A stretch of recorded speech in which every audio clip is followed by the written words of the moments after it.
Qué lindo, hermanos, es poder sentarnos juntos a estudiar la palabra del Señor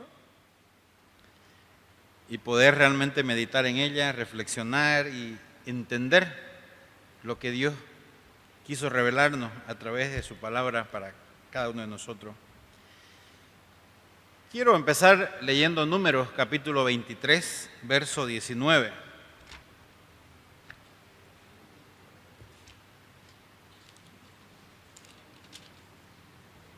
Números capítulo 23, verso 19. Escuche esta porción bíblica. Números 23, 19. Dios no es hombre para que mienta, ni hijo de hombre para que se arrepienta. Él dijo y no hará, habló y no lo ejecutará. Ahora conmigo, por favor, váyase a Isaías capítulo 46. Isaías capítulo 46, verso 9 y verso 10. Acordaos de las cosas pasadas desde los tiempos antiguos, porque yo soy Dios y no hay otro Dios, y nada hay semejante a mí, que anuncio lo porvenir desde el principio y desde la antigüedad, lo que aún no era hecho, que digo, mi consejo permanecerá y haré todo lo que quiero. ¿Qué les parecen estos dos versículos? Desde que el pecado entró en el corazón del hombre, hermanos, el hombre se endiosó a sí mismo. Usted encuentra esa realidad en Romanos capítulo 1 y empezó a buscar su forma y su manera, uno de creerse Dios y otro de tal vez adorar a un Dios. No importa si ves con mayúscula o ves con minúscula, ¿no? Y en ese afán es que se creó pues justamente la idolatría y lo que nosotros tenemos ahora en el mundo y que viene afectando fuertemente a toda la raza humana. Sin embargo,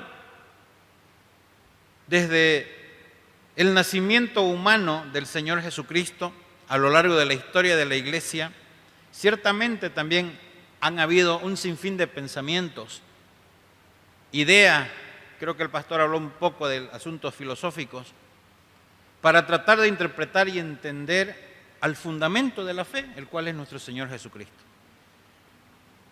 Y tal vez podemos decir esta noche, hermanos, que como no tenían la Biblia completa, trataban de entender ciertas cosas y en su sapiencia humana, mezclada con el pecado y todo aquello, llegaban a conclusiones erradas.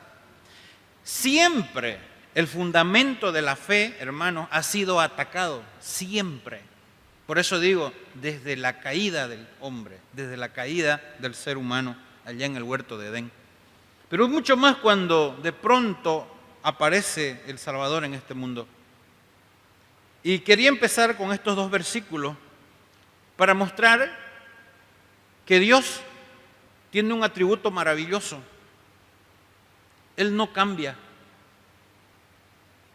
Él no dice una cosa ahora y mañana otra. Es inmutable justamente, ¿no? No se arrepiente de haber dicho esto o de haber determinado esto y después de pronto decide cambiar las cosas. Dios tenía un plan determinado aún desde antes de la fundación del mundo, hermanos, y hasta ahora lo sigue ejecutando y lo está llevando adelante. Hoy escuchaba las noticias de lo que está pasando en Israel y otra vez, ¿no?, al asunto de la profecía. Y ya se atrevió a decir alguien por ahí que está casi seguro que a finales del 2025 el Señor vuelve, dice, ¿no? Yo no sé eso, pero sé que está muy pronto a venir. Solamente quiero mencionar esta noche, para empezar, hermanos, algunas herejías cristianas que de pronto surgieron a los principios, a los pininos, al nacimiento de la iglesia en este mundo. Pero más que mirar eso, deseamos nosotros tener un fundamento y una base en la cual podamos nosotros establecer, hermanos, nuestra fe, para que cuando estas herejías lleguen a nuestros oídos o golpeen la puerta de nuestra casa, nosotros no estemos entrando en dudas ni nada de esas cosas. Vuelvo a repetir, el Señor Jesucristo como fundamento de nuestra fe, de la iglesia, siempre fue atacado. Siempre fue atacado. Se buscó desprestigiarlo de toda forma y de toda manera. Tenemos muchos registros bíblicos, pero también dentro de la historia tenemos bastantes registros. Así que, como les dije anteriormente, vamos a ver algunos de ellos, vamos a mencionarlos de una manera general. Si a alguien le interesa algunos apuntes, son bastantes hojas, podemos hacer negocio después. ¿Qué es una herejía? Y podemos empezar tal vez a entender eso. ¿A qué llamamos herejía nosotros? Seguramente usted lo ha escuchado por ahí, ¿no? Ese es un hereje. Esas son herejías. Y a veces de pronto nos confundimos con algún otro término, ¿no? Para entender. Pero podemos definir a una herejía como una doctrina que se opone inmediata, directa y contradictoriamente a la verdad. Una doctrina que se opone inmediata, directa y contradictoriamente a la verdad.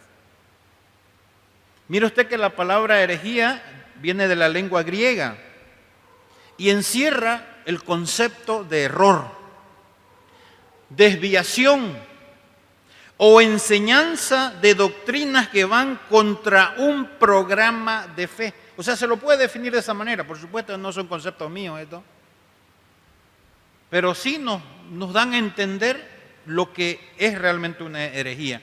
Y entonces, en ese sentido, es que nosotros definimos como herejía ciertas doctrinas que en su momento se manejaron y que golpearon fuertemente, a la iglesia, y que los padres de la iglesia inicialmente tuvieron que afrontar y definir en su momento para ver si eso era correcto o no era correcto. Permítanme nombrar algunas de ellas, como dije.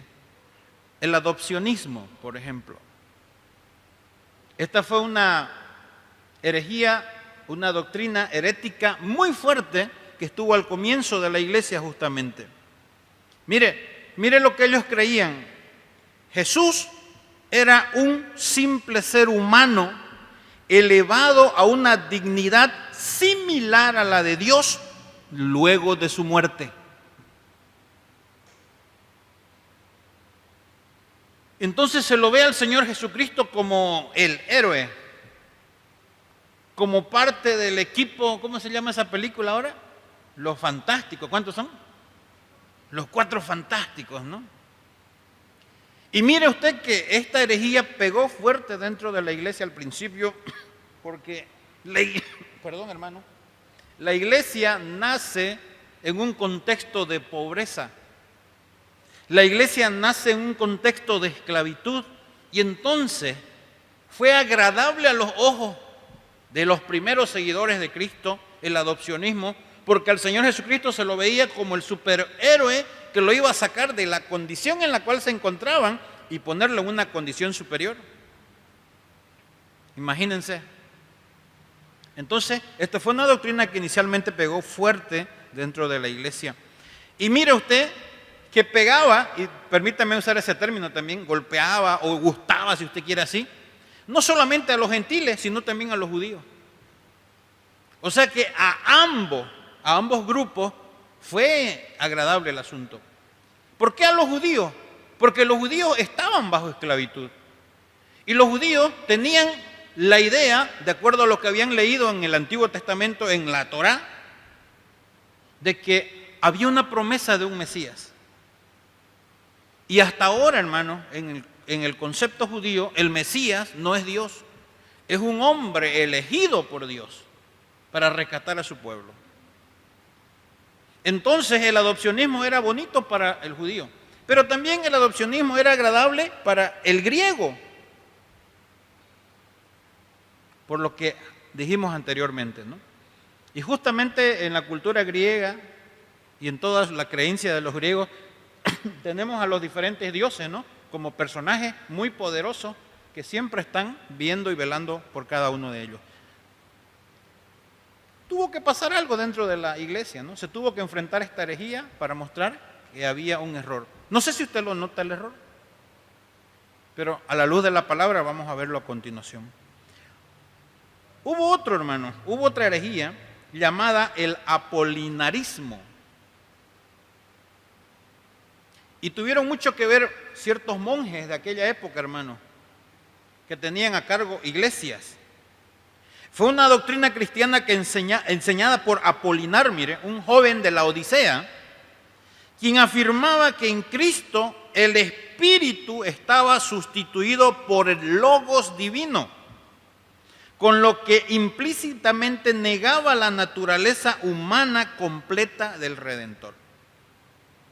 Entonces, en la persona de Cristo está el Logos divino, justamente basado en Juan capítulo 1, versículo 1, ¿no? En el principio era el Logos, era la palabra. Pero si estaba el Logos en él, entonces había un problema con la parte humana del Redentor. Como que la cosa no podía ser así. También esto pegó bastante fuerte, le cuento. Y en uno de los concilios, justamente en Constantinopla, en el año 381, se tuvo que refutar esta herejía para que no siga entrando dentro de lo que era la iglesia de aquel entonces. No sé también si usted puede darse cuenta de la diferencia, como le digo, ¿no? Pero luego lo vamos a ver. Después viene otro que es tal vez donde estamos más familiarizados, el arrianismo. Y ustedes saben que esto viene a través de este hombre, ¿no? Arrio. El arrianismo es el conjunto de doctrinas cristianas desarrolladas por Arrio, que era sacerdote de Alejandría, mire, quien consideraba que Jesús de Nazaret no era Dios o no era parte de Dios, sino que era una criatura. Imagínense. O sea, era un ser creado. Cuando se lo define al Señor Jesucristo como criatura, estamos diciendo que fue un ser creado. La Biblia dice que fue engendrado y la terminología es completamente diferente, ¿no? Que significa que no hay una preexistencia seguramente del Señor en cuanto a esto.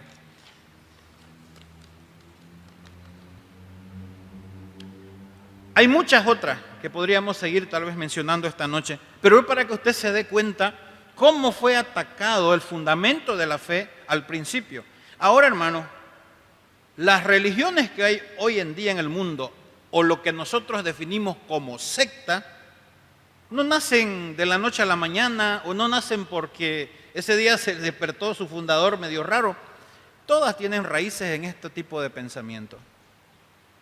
Tenemos a los testigos de Jehová, tenemos a los adventistas, tenemos a los mormones y seguramente otros grupos más dentro de nuestra ciudad o dentro de nuestro país, aprobados por el gobierno, que están legales, ¿no?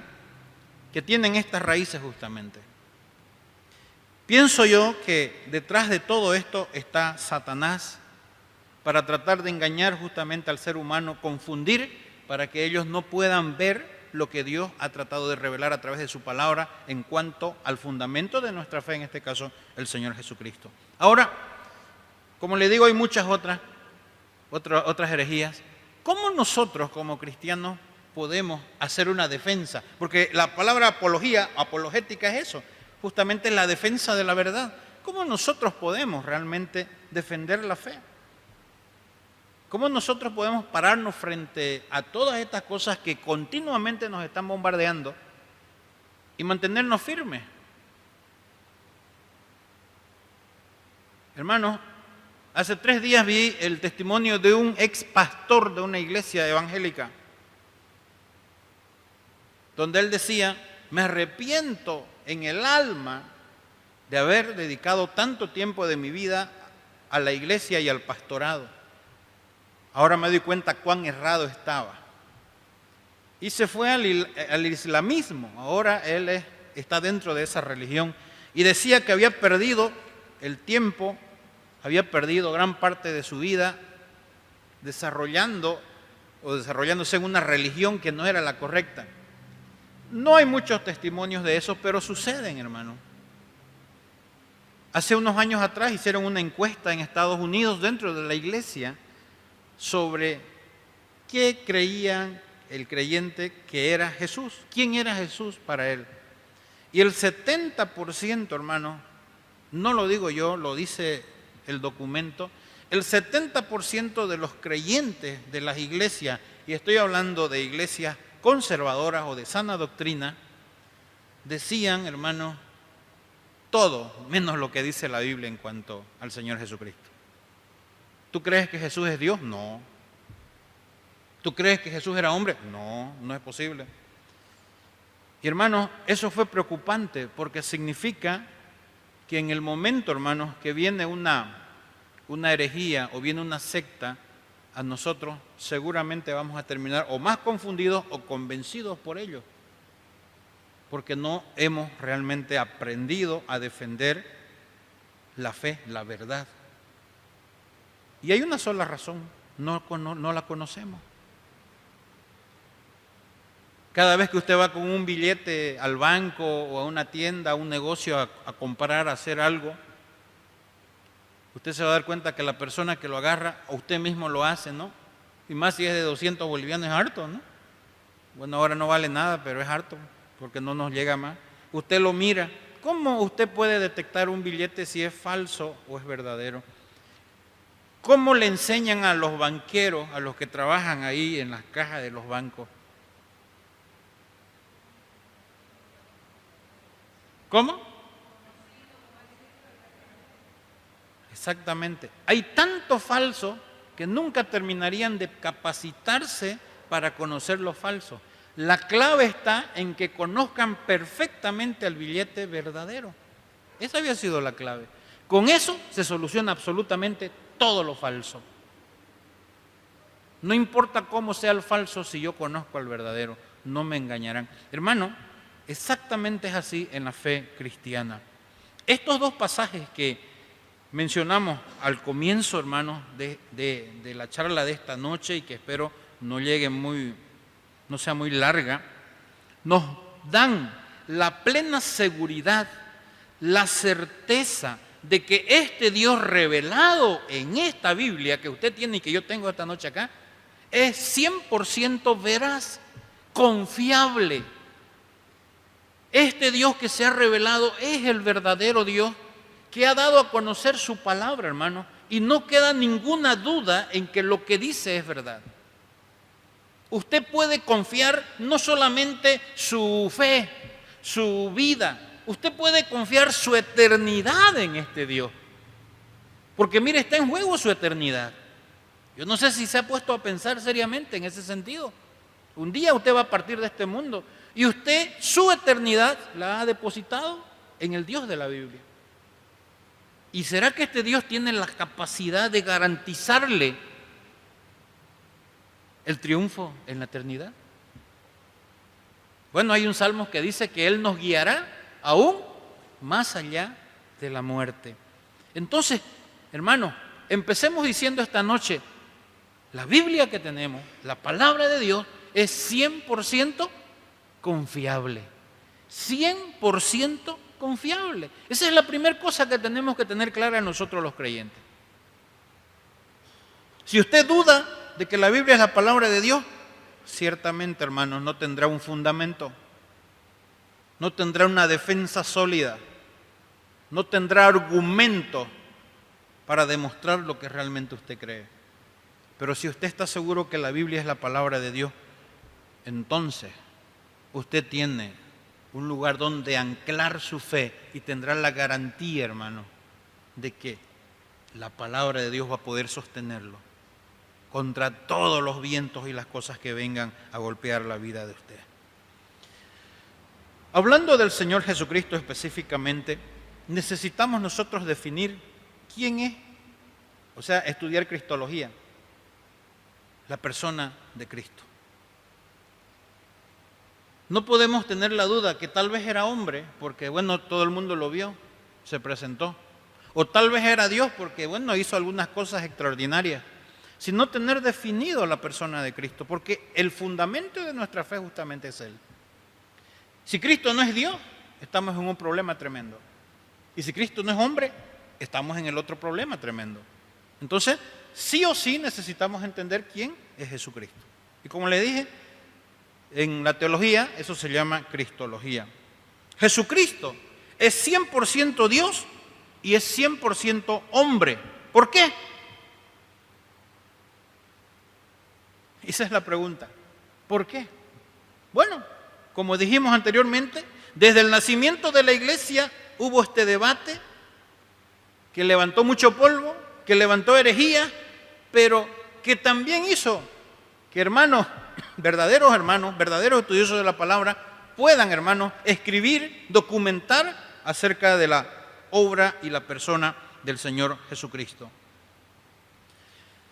Tenemos, como decía anteriormente, doctrinas ahora, sectas o enseñanzas como la de los testigos de Jehová o como los mormones que rechazan la enseñanza cristiana de que el Señor Jesucristo es plenamente divino, por ejemplo, ¿no? Cuando usted se va en su Biblia y vaya conmigo a primera de Juan, el Evangelio de Juan, por favor, capítulo 1, versículo 1, usted va a encontrar que Juan, por si acaso, dentro de los 4 evangelios es el más teológico, ¿no? O el más teólogo, si usted quiere llamarlo así. Juan le está escribiendo a judíos y le está escribiendo a griegos. Por eso es que él utiliza la palabra logos. Es realmente, bueno, inspirado por el Espíritu Santo, pero es una palabra clave para poder llegar a los judíos y para poder llegar a los griegos. En el principio era el verbo, dice. Y el verbo, ¿qué dice? Era con Dios. Y el verbo era Dios. Este era en el principio con Dios. Qué interesante, hermano. Juan está haciendo una definición teológica de la persona del Señor Jesucristo. Y él está hablando de un antes. Para aquellos que creen que Jesucristo existe desde el momento que nació de la Virgen María, no es tema de discusión, eso porque la Biblia así lo dice. Para aquellos que piensan que recién aparece Cristo en escena en ese momento, Juan nos está dando un panorama hacia el antes, hacia el pasado, y mostrándonos de una manera clara y convincente quién realmente es el Señor Jesucristo. Ahora, para Juan, dice que es el verbo, que se traduce también como la palabra, ¿no? O como el logos. Y dice que el verbo era, o también podemos traducirlo como estaba, es el verbo ser o estar, con Dios. Pero al final en su tesis dice, y el verbo era Dios. Hermano, esta declaración doctrinal que encontramos aquí refuta a muchas enseñanzas y doctrinas de diferentes sectas o religiones del mundo. Mire, los testigos de Jehová, dijimos, los mormones, por ejemplo, no creen en la divinidad de Cristo. Muchos hablan de que el Corán habla más de Cristo, dice, que el mismo cristianismo, o sea, los musulmanes. Se le da más reverencia que los cristianos, como a María también. Pero escuche lo que dice el Corán. Afirma algunos datos verdaderos sobre Jesús, es cierto. Por ejemplo, su nacimiento de María. Por ejemplo, su función como profeta. El Islam sostiene que confesar a Jesús como el Hijo plenamente divino de Dios ya es un problema. Para ellos fue un hombre importante, para ellos fue un profeta realmente. Y hay que admirarlo como tal, hay que ver sus enseñanzas, pero declarar que Jesús es Hijo de Dios, o sea, que es divino, para ellos, hermanos, es shirk, es una palabra que se utiliza en su idioma. ¿Sabe qué significa esa palabra? Es un pecado imperdonable. Porque a Dios, a Alá, no se le puede atribuir compañeros. Él es único. ¿Se da cuenta? Entonces, por más que el Corán, el Islam, que es la religión, el Corán, que es su libro en sí, Hablen muy bien del Señor Jesús. Cuando hablamos ya de estos detalles y estos fundamentos claves para la fe, notamos las grandes diferencias que hay. Entonces, amado hermano, no toda religión lleva al cielo. No toda creencia es verdadera. Y como dije anteriormente, incluso dentro de la iglesia evangélica, hermanos, al Señor Jesús muchos lo consideran un humano ideal, un buen maestro, alguien digno de admirar, y no pueden entender quién realmente es el Señor Jesucristo. El dato que le di del porcentaje, mire, yo lo saqué de un libro, hermano, escrito y que lleva por título ¿Es Jesús realmente Dios?, en la página 12. Si usted quiere corroborar ese dato para que vea que yo no estoy inventando esos datos sobre cómo el creyente no puede fundamentar su fe en Cristo y creer quién es el Señor Jesucristo. Ahora, entremos en los detalles, hermano. ¿El Señor Jesucristo estaba antes de que nazca y que venga a este mundo o no? Si Juan dice, en el principio era el verbo, y el verbo era con Dios, y el verbo era Dios, ¿qué está afirmando Juan? La preexistencia del Señor Jesucristo.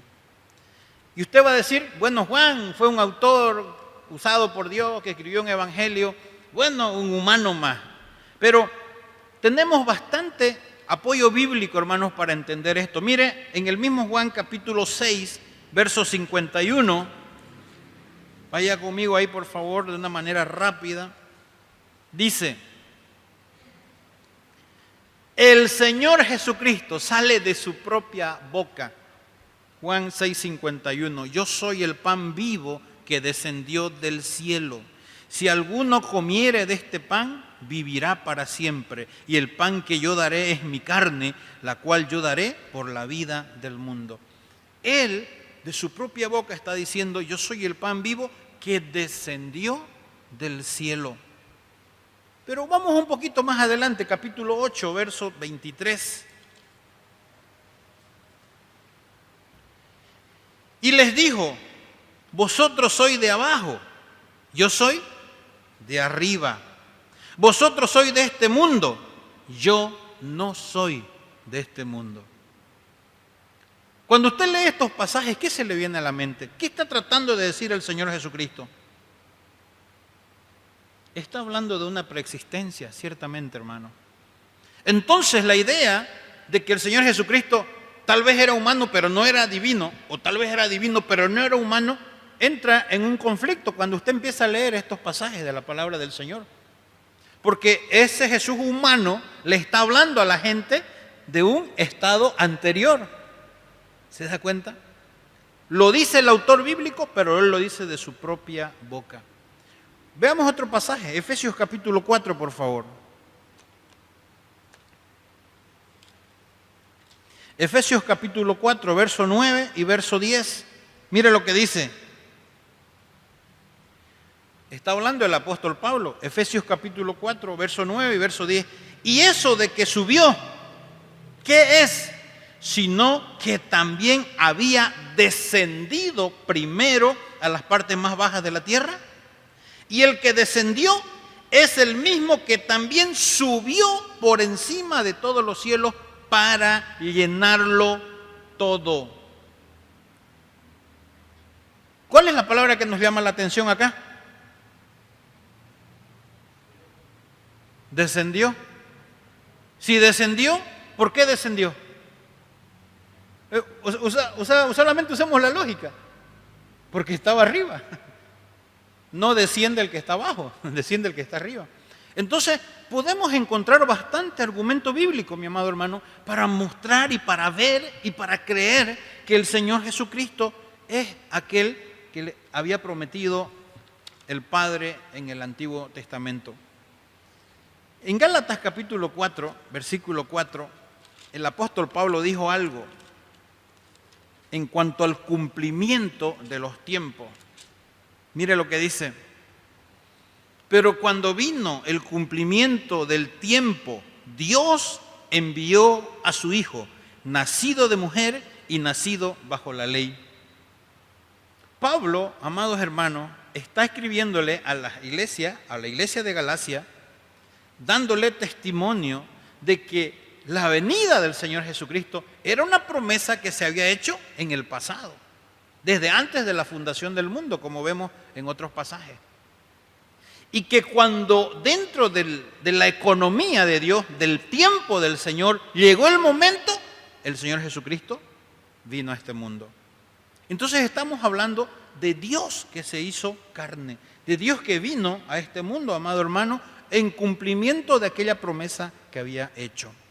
Ahora, el Nuevo Testamento tiene mucha referencia. Y hermanos, tristemente hoy en día los creyentes no le dan la importancia que se merece el Antiguo Testamento. Para muchos el Antiguo Testamento pasó, ya no es para este tiempo, ya no es para nosotros, fue para Israel, no tiene nada. Y ese es uno de los errores más garrafales que podemos cometer los creyentes. Porque dijo un teólogo, ¿no?, que en el Antiguo Testamento el Nuevo está escondido y en el Nuevo Testamento el Antiguo está revelado. O sea, nunca vamos a entender el Nuevo Testamento a cabalidad si nosotros no entendemos el Antiguo Testamento. Porque todas estas palabras que el Señor Jesucristo dijo mientras estuvo en la tierra, esos versículos que hemos visto, lo que Pablo dice escribiendo en sus cartas, nunca lo entenderemos, hermanos, si no vamos a su paralelo que está en el Antiguo Testamento para entender la razón por la cual dijeron esas cosas. Isaías capítulo 6, vaya conmigo allá por favor por un momento.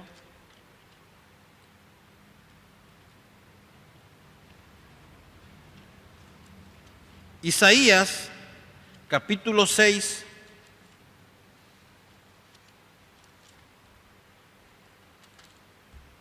me gusta mucho esta descripción que hace Isaías aquí. Isaías capítulo 6, verso 1, verso 2 y verso 3. En el año que murió el rey Usías, vi yo al Señor sentado sobre un trono alto y sublime, y sus faldas llenaban el templo. Por encima de él había serafines, cada uno tenía 6 alas, con 2 cubrían sus rostros, con 2 cubrían sus pies y con 2 volaban.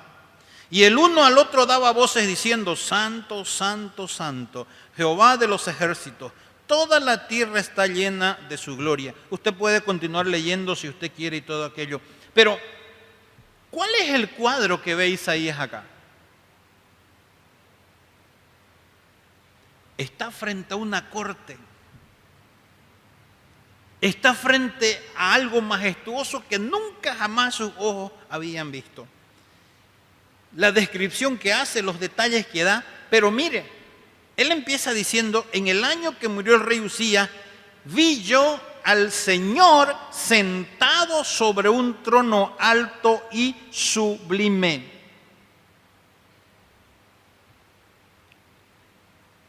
Utiliza un término interesante, dice Señor.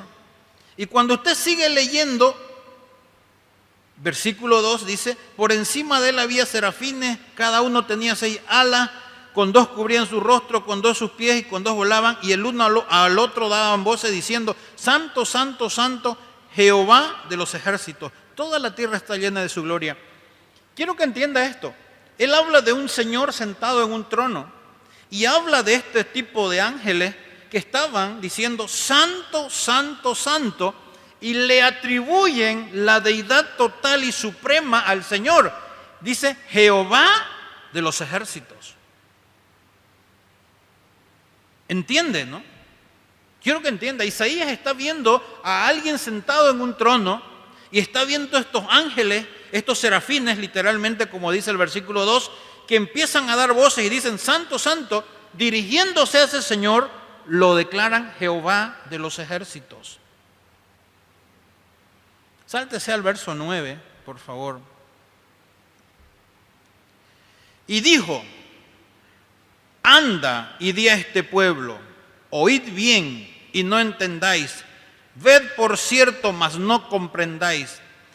Engruesa el corazón de este pueblo y agrava sus oídos y ciega sus ojos, para que no vea con sus ojos, ni oiga con sus oídos, ni su corazón entienda, ni se convierta y haya para él sanidad. Es verdad, hermano. Hay un juicio de parte de Dios, de este Dios eterno y soberano sobre la nación de Israel a causa de su incredulidad. Mire el cuadro que vio Isaías.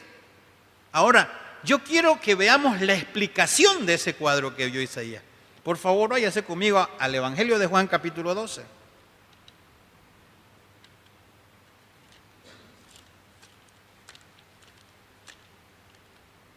El Evangelio de Juan capítulo 12, verso 37 al verso 41.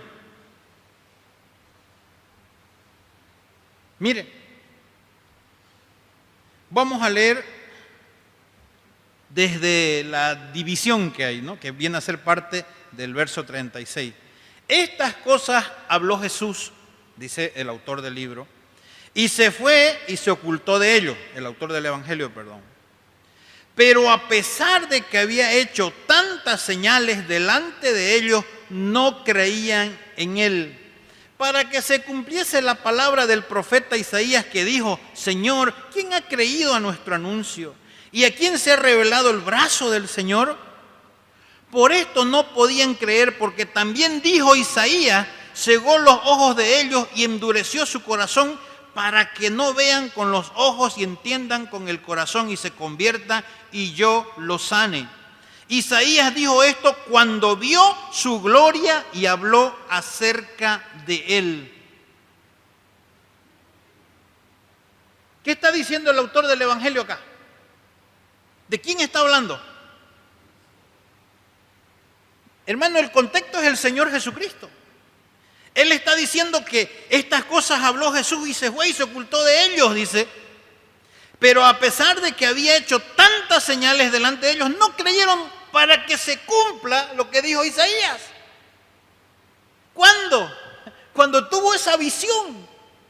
Y cuando vio a este Señor, que así lo describe, sentado en el trono, y a los serafines que dicen: Santo, Santo, Jehová de los ejércitos.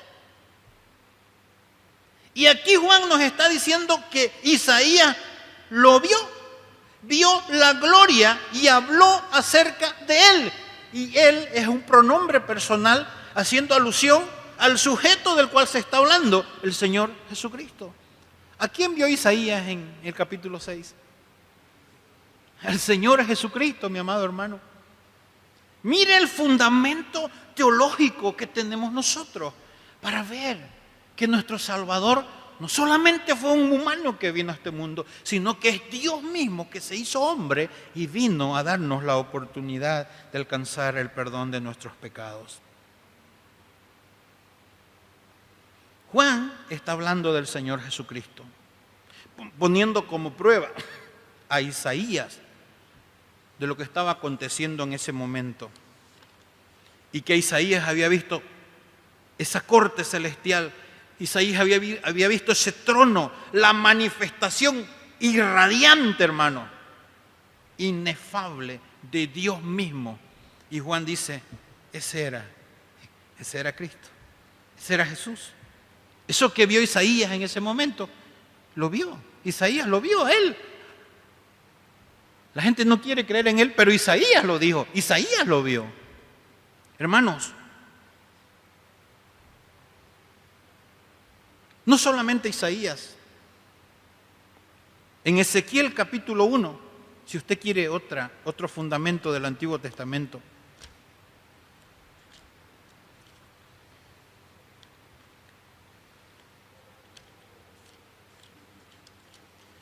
No lo vamos a ver todo el capítulo, pero lo ponemos como referencia y nos vamos a ciertos versículos. Ezequiel capítulo 1, hermanos, es una vista a la sala del trono celestial. Es un cuadro, hermanos, parecido justamente al cuadro de Isaías. Ezequiel, sin aliento, intenta captar de la mejor manera posible lo que no se puede captar con palabras, ciertamente, ¿no? Trono, carruaje, seres angelicales. Hay una descripción completa de eso. Verso 26 de Ezequiel capítulo 1, por favor. Dice: y sobre la expansión que había sobre sus cabezas se veía la figura de un trono que parecía de piedra de zafiro, y sobre la figura del trono, escucha esto, había una semejanza que parecía de hombre sentado sobre él. Y vi apariencia como de bronce refulgente, como apariencia de fuego dentro de ella en derredor. Desde el aspecto de los lomos para arriba y desde los lomos para abajo, vi que parecía como fuego y que tenía resplandor alrededor. Como parece el arco iris que está en las nubes el día que llueve, así era el parecer del resplandor alrededor. Esta fue la visión de la semejanza de la gloria de ¿quién dice ahí? De Jehová. Y cuando yo la vi, me postré sobre mi rostro y oí la voz de uno que hablaba. Qué interesante esa descripción de Ezequiel. ¿Y cómo lo define, hermano? ¿Cómo? Como Dios. Ahora, ¿tenemos nosotros alguna referencia para que podamos ver? Apocalipsis capítulo 1, por favor.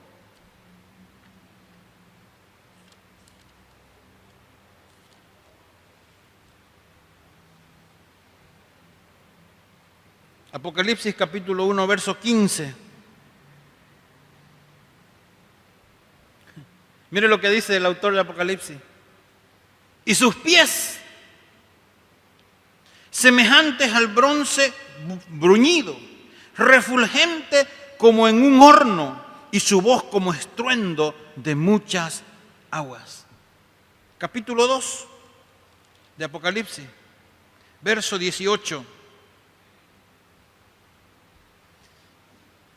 Un mensaje a una de las iglesias. Empieza así: y escribe al ángel de la iglesia en Tiatira, el Hijo de Dios, el que tiene ojos como llama de fuego y pies semejante al bronce bruñido, dice esto.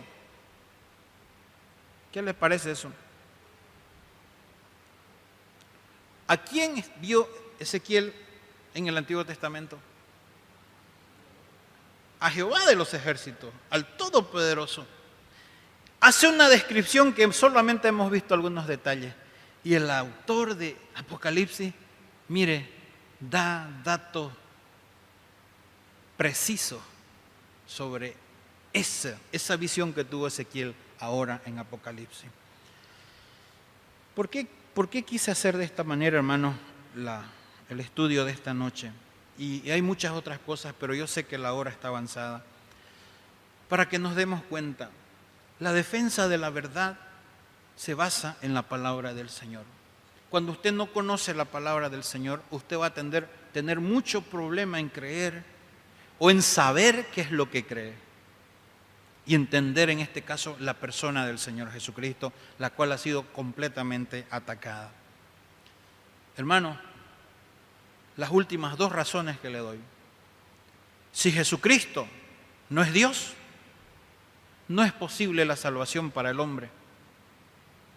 Porque la Biblia dice que el único que tiene autoridad de salvar es Dios. Y si Jesucristo no es hombre, no es posible la salvación del humano. Porque sin derramamiento de sangre no hay perdón de pecados. Entonces, amado hermano, viendo estos versículos paralelos del Antiguo y Nuevo Testamento, nosotros llegamos a esta conclusión. Jesucristo es 100% Dios y 100% hombre. Tenía que ser Dios para tener autoridad de perdonar pecados. Y tenía que ser hombre para que derrame esa sangre pura e inocente y limpiarnos de toda maldad.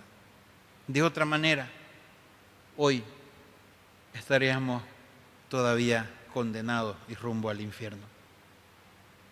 Gracias realmente a la revelación de Dios a través de su palabra, es que nosotros hoy podemos decir, tenemos al único y verdadero Salvador.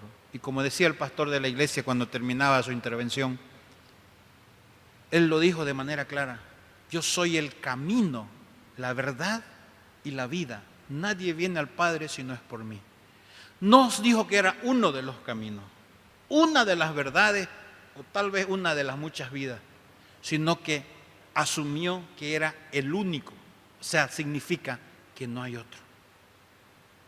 Cuando en Hechos capítulo 4 versículo 12 Pedro le dice a la gente: y en ningún otro hay salvación, porque no hay otro nombre bajo el cielo dado a los hombres en que podamos ser salvos, está justamente fundamentando, hermano, el rescate del hombre en el único Salvador que ha dado Dios para el ser humano, Jesucristo. Por eso es que no es uno de los caminos, por eso es que no es una de las opciones o una de las alternativas, es la única forma de llegar al cielo. Hermano, en esos momentos cuando usted tambalea en su fe, cuando de pronto, no sé si le ha pasado, le confieso que a mí me ha pasado, ¿realmente estoy en lo correcto? ¿Realmente conocí al verdadero Dios? Recuerde lo que dice la palabra del Señor. Ahora entiende por qué empezamos con esos pasajes. Dios no es hombre para que mienta, ni hijo de hombre para que se arrepienta. Él determina, hermanos, las cosas. Él dice, y así van a suceder y tienen que suceder. Que Dios bendiga su palabra y la vida de cada uno de nosotros esta noche. Gracias, hermano.